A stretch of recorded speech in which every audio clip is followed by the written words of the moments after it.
Hello and welcome to a special edition of The Big Fight. Well, we are heading in for the budget.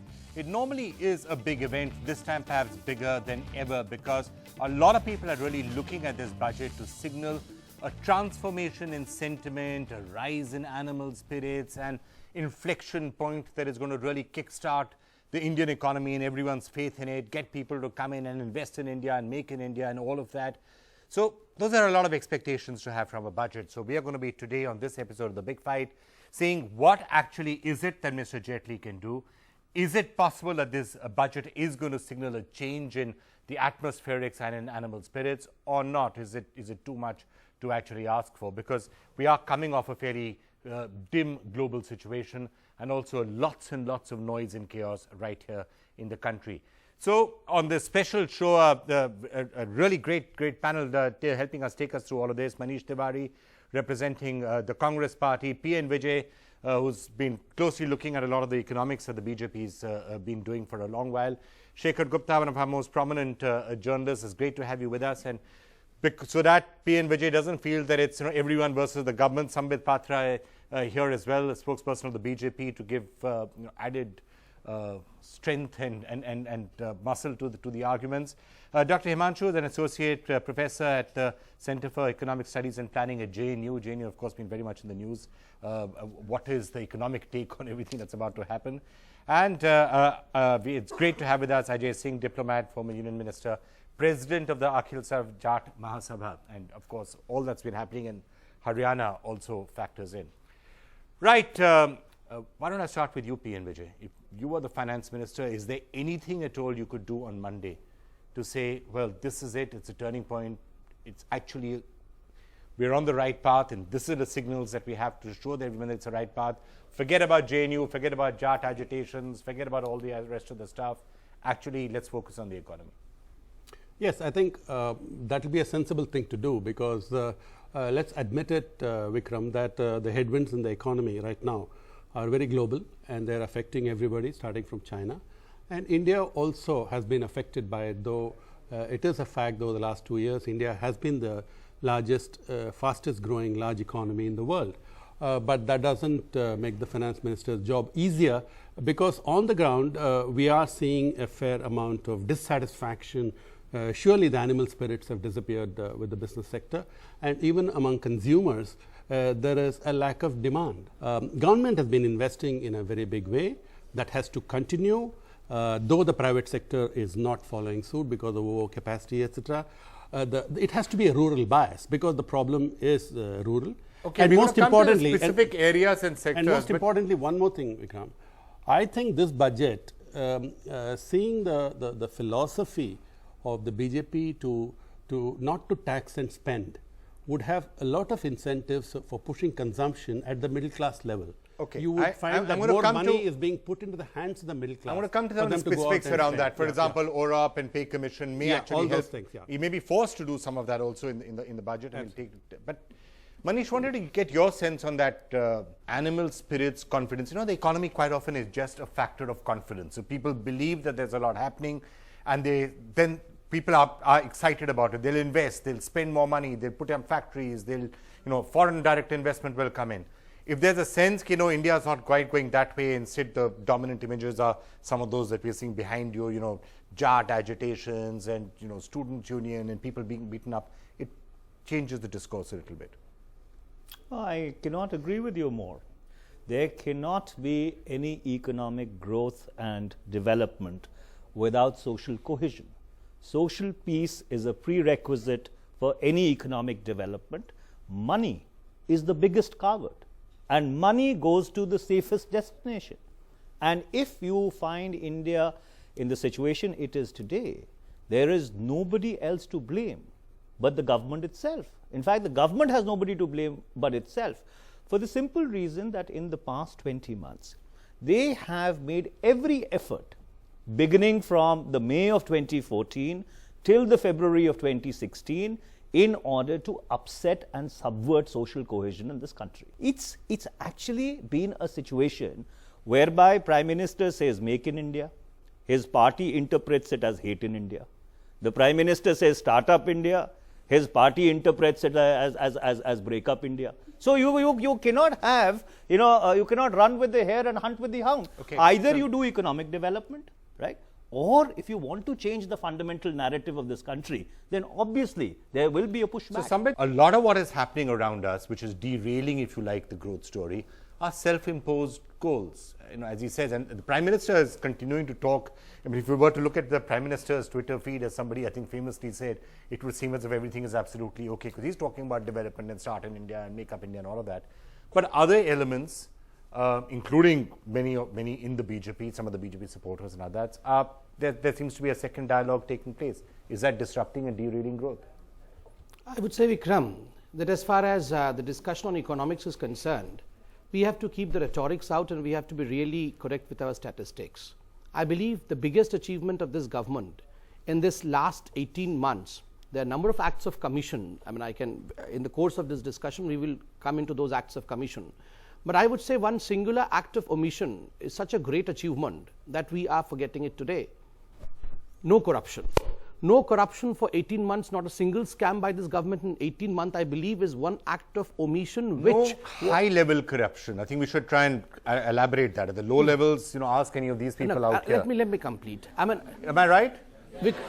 At the grassroots level, Vikram, it still happens? Vikram, I think... Vikram, high-level corruption is what I was talking about. Yeah, fair enough. No, and I think it is an achievement. I'm saying that you should get credit for that. Let me complete. Because we have seen a government previous to us, for 10 long years, the amount which was siphoned off this country was approximately, and I don't say this, these are reports, the government reports, the CAG speaks about it, approximately 14 to 15 lakh crores was the amount which was siphoned off this country. You have to be slightly careful of those numbers that you're saying for a reason that I think Shekhar is also going to elaborate on, because Vikram, some of it is presumptive. My humble submission is, let me complete and thereafter you can all tear me apart, no issues at all. Number one, no corruption. I mean, that's otherwise the headlines of this of the news agents would have been this corruption worth this much, but it's not there. That means you mean news agents and news agencies? Everyone is a news agent. Okay, everyone is an agent for the news, so that's not an issue anyway. No corruption is number one. Number two, as far as the rhetoric behind the social injustice and the pictures that you have shown behind saying that these are the ones which are in fact bringing the economic downs or may bring the economics down, I would say, well, yes. Which country does not have its share of problems? We have seen shootouts in America, we have seen that in Europe as well. But the problem with 24/7 news is, I mean, incidences which are singular, incidences which are confined, they become suddenly global and they become suddenly pulled to a level where they could have easily been avoided. But despite all this, 39% increase in FDI. The situations could have been handled differently. This entire 15 days or 12 days that we have seen on nationalism versus anti-nationalism versus patriotism, non-patriotism, students, it could have all been avoided, handled slightly more sensitively. The matter would have lasted maybe 2 hours. No, I do not agree with you in this count. So? Because look, today is an era where India has to be extra careful because radicalization is absolutely an important thing to look out for. That's what I'm saying. Nobody disagrees. Yes. I haven't yet come across too many people who are saying, oh, those slogans were great and yes, they should be seditious. Let me complete this. Yes, let's break up India. Yes. Actually, it was a handful of people who were doing it. You just said that probably it would have been handled in a very sensitive manner. It could have been handled in a different manner. The answer was, let me just complete the answer. I say that it's an era today in India where we have to be extra cautious, vigilant, because radicalization is taking place with ISIS. No one disagrees with that. No, we are arguing. I think this entire issue we've been arguing past each other. Who says that you should not deal with radicalized elements? I'm reminded of the slogan. I'm telling you, I'm reminded of the slogan. No one killed Jessica. Everyone knew that Jessica died, but no one killed Jessica. Similarly, everyone is condemning those slogans, but no one knows who made those slogans. No one stands by the fact that slogans were made. This is absolute confusion. This is absolute confusion. The group says that we condemn it, and then they say, why arrest people and why investigate? No, hang on. The debate over that was not about, it was a question of who was arrested, whether that person has any links or not with the slogan shouting. The court is that look into that. The first day. And Sambit, the real issue, if you ask me, became, till that person has been tried, we're not even sure whether he's done anything, right? As you're saying, the court has to figure it out. Whether he should be beaten up or lynched or strung up from a tree in court before he's even been tried. That's the question. That's what led to the argument. Let me get Shekhar in on that note. Okay, Shekhar. First of all, just a factual, not update, not a correction. while there was a headline, nobody killed Jessica, finally courts did rule that somebody killed Jessica and that somebody is now serving a life sentence. But really, you know, if we get away from distractions, you talk about animal spirits. I'm only putting in different words what the question you raised.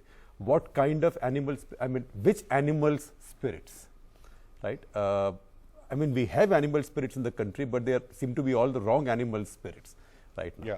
So, to unleash the virtuous animal spirits, you first have to quieten the bad ones. Because no investment can come in a situation. Look, see what's happened in Haryana. It's next door to Delhi. Gurgaon is the new magnet for investments in India. After Bangalore and Hyderabad, Gurgaon has now emerged as the third biggest, in fact, even bigger than Pune. A lot of people are going to be very scared coming into Haryana now because, you know, no matter what you do, it will take a long time to wash this stain. And this is not to do with who is to blame, whether reservations are needed or not needed. But the fact is that just the incompetence seen there, any investor is now going to see, is it safe for me to go to India? People's insurance will go up. So I think these are things, you have to calm things down. Before you come in on that, as you say, you do in a game of wrestling or boxing, in a contact sport, sometimes you call time out. So let everybody calm down a little bit. And then resume. And you think it's time for the Prime Minister to do time out or the Finance Minister to I mean, in the budget, of course, you can't be saying time out and all that stuff. No, but that's a signal that the government should do. You know, government and the ruling party always have the upper hand. It's always their responsibility. It suits the opposition if everything remains non-functional. Ajay, just on the point that Shekhar was making, and it is true that, you know, incidents like this, reservation or whatever, what actually has happened has probably damaged investment sentiment, not just in Haryana, but also for India. You had the global board of Deloitte's out here, and, you know, the chairman was an Indian, wanted to go home, wanted to go and see his parents. He wasn't being able to because there was too much, they were rioting and it wasn't safe. What signal does that send to investors who are coming out here to Delhi to say it's not safe to go 1 hour outside the national capital because your car could be set on fire? In India, we've had this tendency. We won our independence through non-violence. But if you look from 60s onwards, whenever agitations get out of the political mainstream, they turn violent. I'll give you an example. I've been a journalist, I've been a politician, I've organized, I've participated in agitations, and I've faced them against me as a minister. When our government announced the Mandal Commission, cabinet meeting took place in Parliament. As we were leaving, my senior minister, George Fernandes, turned and said to me, Ajay, you've ensured the loss of a couple of 100 crores worth of railway ministry to the railways today. I was very young, I didn't understand. I asked him and he said, you know, the first thing that will happen is that there will be protest against the decision of Mandal and there will be destruction. The first thing that will be destroyed is buses and train property. This is what is happening and has been happening. And that is true that, you know, whenever you're having agitations or unrest or the perception of unrest, it does militate against a good economic environment for investors. Of course, I want to come in on that. You can't do both. It does. See, right? Sorry. Like Shekhar said, Haryana is the mega magnet as far as our country is concerned for investment. I live in the most peaceful state in India for a very long time. I was just coming. There are the peaceful states, you know, Shekhar. No, it's never had the army out. Never. No, yeah, exactly. I'll tell you one thing. The Jats have been agitation for the last 20 years, agitating for reservations. Whether you agree or not is another issue. They've had massive agitations. They have had lakhs sitting on dharna at boat club couple of days. मतलब वो कहते हैं गांव में ना कि एक की मूली तक नहीं चुराई कोई there has not been a single instance of violence when the Jats have been demanding agitating for the right to be included in the OBC reservation list. This is the first time and it has happened because total breakdown. I'm just asking you directly, is all of this impacting the investment climate in the country? Of course it is. Of course it is. And it does hurt the image. And it hurts the image. I live in Gurgaon and the conditions in Gurgaon would definitely, I mean, don't have to give specific examples, would be frightening away anybody from Gurgaon. Okay. Especially people coming from outside, wanting to invest, expecting, you know, a modern city. Himanshu?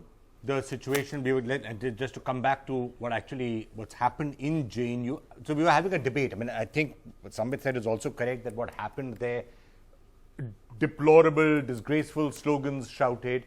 Somebody needed to be hauled up, somebody needed to be punished for that. But yes, the fact that it has become such a major issue and it's been every headline for the last now 12, 15 days, does impact any development that we might want to do. It does. It definitely does impact. And I think JNU is one of the issues. And as Manish was making it, and there has been a series of incidents like this that have gone on. And I think in some senses putting the blame entirely on media. Media obviously played a role, some parts of the media. But there were party MPs who went and initiated the whole thing, FIR to then some kind of tweets, fake tweets and those kind of things. So I think in some senses this mishandling that has happened, where an innocent person has been put in jail, where those perpetrators whose photos you see here are still out with bail just getting in 1.5 hours or 2 hours. I think somewhere the questions are going to be raised. But I think more important, and let me come back to this, I mean this kind of a provocation, unnecessary provocation just before the budget, when you were trying to showcase the Make in India, and unfortunately your Make in India didn't become the highlight, this became a highlight. Was that by design or was that by accident? That only the people in the government can say, that they were somehow not confident about it or they wanted this to become the issue. But I think the issue that is important here is that government cannot absolve itself from the things that have happened. And it is not just one issue I am talking about. It is issues related to the way the Patel agitation went on, the Jat agitation went on, so many agitation went on, Hyderabad it happened. I mean there are strings of issues that are there. And in this environment, what is happening today in the economy is something which the government is not even acknowledging. And I think my biggest question is, my biggest worry is that the government is not even aware, not even acknowledging that the level of distress in the rural economy is far, far more serious. Yeah, and we're going to go down his specific I want to Manish one point. Mr. Vijay, you'll be able to respond to it. So therefore, you know, sure. Or I just want to close that point which Manish. You see, the point that's being made is that the unrest that's happening on the streets of Jat, or whatever reason, is reducing or killing or the animal spirits towards investment in India. My submission is there is absolutely no evidence whatsoever to support this fact. Example, in Davos, when there was a meeting of the top industrialists and they were putting India, the concerns about India were ease of doing business, the exchange rate, the interest rates, etc. The politics came as a positive factor because there is a single government at the center. Number two, economist poll done by Bloomberg as recently as last week, when asked about India as an investment destination, they said ease of doing business, which is all those 18 things, and interest rates and exchange rates are the most important things. Politics didn't figure at all. The point that Samir was making was that people have learned in emerging markets. So people have learned. I'm about to violently agree with you because you're right. I was there at Davos. I was there at Davos, as was Shekhar. And it is certainly correct that a lot of people at that time were saying, all right, India is a bright spot right now in the global economy.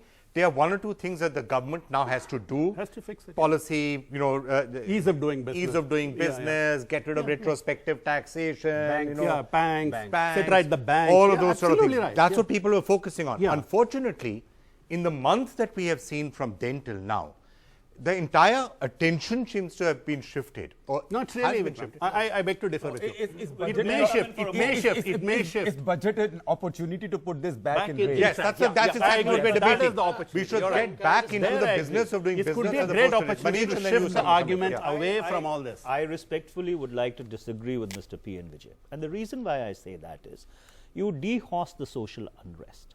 Look at the economic numbers as they stand. Minus 1.3% growth in the 8 core infrastructure sectors. The index of industrial production down by minus 3.2%. And these are all government numbers. These are not private numbers which I am putting out. Exports down, imports down. So therefore, the rupee has depreciated exponentially over the past 20 months. Against the dollar when the dollar is strengthening. The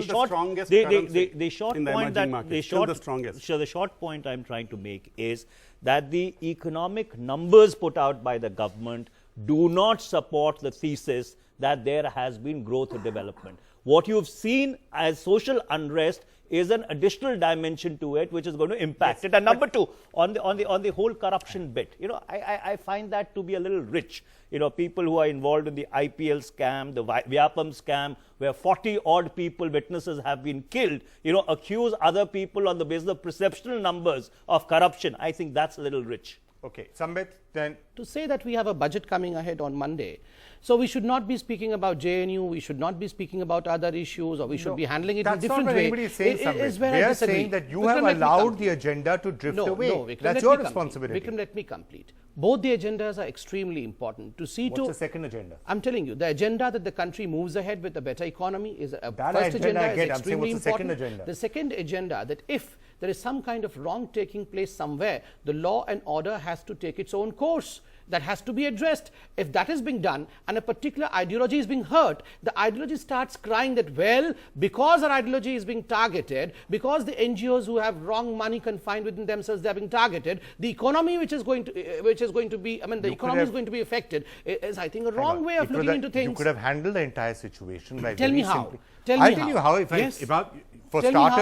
For starters, when you're having a bunch of lawyers beating up people, attacking why do you journalists. conveniently not see JNU and go to the lawyers? One sec. JNU is wrong, right? Let's agree on that. Whatever happens, those people who are shouting slogans, they were wrong slogans. You should find who the people were. That's what the government is doing, finding the people. I'm saying how you remove it, how do you take it out of the headlines? If you're asking me how to take it out of the headlines, I'm saying it's possible to do. This thesis is also incorrect. Were those slogans actually shouted? Yes. Or was it actually audio which was morphed onto a different video and then put out and purportedly saying that the anti-national slogans were raised? Hang on, After all, who put it out first? The Akhil Bharatiya Vidyarthi Parishad, an interested party in the politics of JNU, puts out a purportedly fake video. Let's move on to No, I'm just saying it could have been handled. The government misuses the police to arrest an innocent student. Everyone to speak. One, if the arrest of the person, B, what happened in by court. BJP spokespersons on national television rather than what was ostensibly said in JNU. You repeat a lie 1,000 times and it becomes the truth. No, I'll tell you that's what not going to happen. Can Manish stop and can I complete my point? Sir, just let me complete my point. I've been interrupted a number of times. Just let me complete. I'm not being heard. All our respect. I mean, this is the problem today. The problem is, what are we trying to harp on? What are we trying to utilize? In fact, what are we doing? In fact, look, Manish ji, your spokesperson came to the national television saying that Afzal Guru ji, not once but twice. Yesterday, no one else but Chidambaram. P. Chidambaram said that probably he was a home minister. He's not just another spokesperson. He's a home minister saying probably Afzal Guru was not tried in the best possible manner. What was your government doing all these years, sir? If he was not you tried need in to the read best the statement possible properly. manner, what was Mr. Chidambaram doing? Mr. Chidambaram's statement. Let me come back. That is not what Mr. Chidambaram said. Mr. Chidambaram said that an honest view can be held that Mr. Afzal Guru's case was not tried properly. So therefore, Himanshu, then can I come back to the budget? I mean, you agree with it. Yaqub Memon was not tried properly. Afzal Guru was not tried what doesn't properly. agree with your narrative? Shoot to that. And the only ones who should be tried properly probably were the two lawyers. Which they haven't been tried at all. They have been tried. The irony is that mythical anti-national slogans have been repeated more by BJP spokespersons than actually what was said or not said in JNU.